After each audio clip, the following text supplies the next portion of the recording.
Our story takes place at the very end of Paul's life. He's in the Mamertine prison in Rome. He's been accused of burning down half of Rome by Emperor Nero, and he's alone and in the darkness. And if you remember from Acts of the Apostles, a very important figure in Paul's life is Luke, the physician. And so our story is about Luke sneaking into Rome to bring some solace to Paul in his last days. And what comes out of it is that Luke and Paul decide we need to get Paul's story to the world. And this is sort of the beginning of the Acts of the Apostles being written. Very, very difficult days of early Christianity.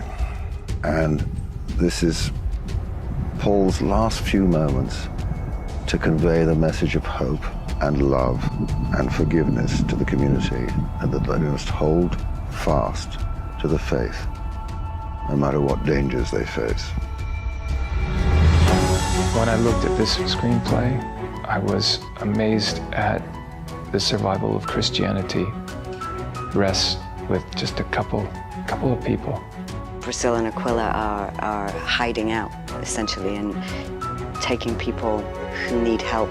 They were facing persecution, they were facing obliteration, they were facing exile, they were facing many, many things.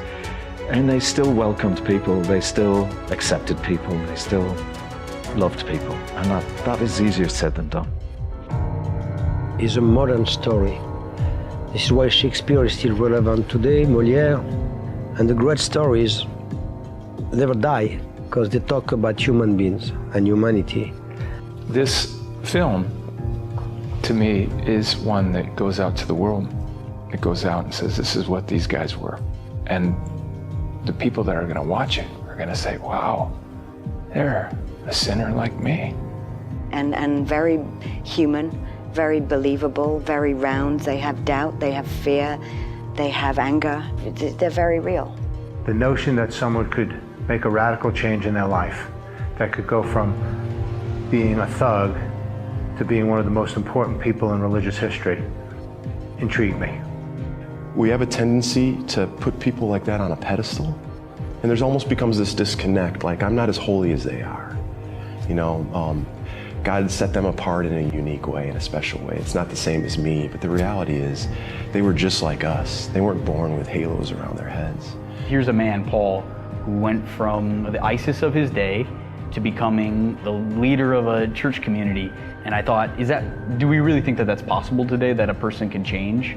I think the modern way of looking at people is that, like, once you do something, that really defines your life. And I think Paul helps us show that no one is beyond God's grace, that there's always a chance. Really, Paul brought the faith to a wider church in the face of everything.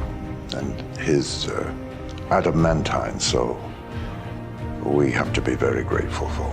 This old, beaten, worn down man who had left everything on the playing field for Jesus. You know, he lived this life and was at the very end.